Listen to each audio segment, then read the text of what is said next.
If you're choosing between IINA and Elmedia Player, watch this before you choose. Because this isn't just Media Player versus Media Player. It's free and open source versus premium features.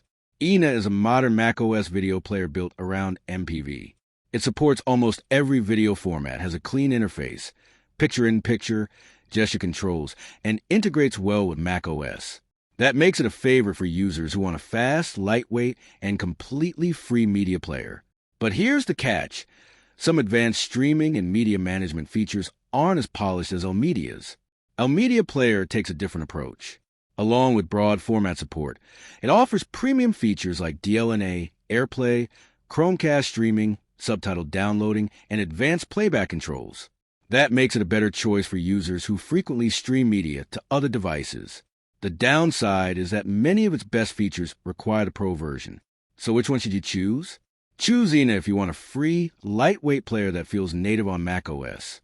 Choose Elmedia Player if you want built-in streaming features and more advanced media controls. Bottom line, IINA is the better choice for most Mac users because it's free, fast, and handles nearly every video format with ease. But if streaming to TVs and other devices is a big part of your workflow, Elmedia Player Pro is worth considering. Thanks for watching. Don't forget to like and subscribe for more videos.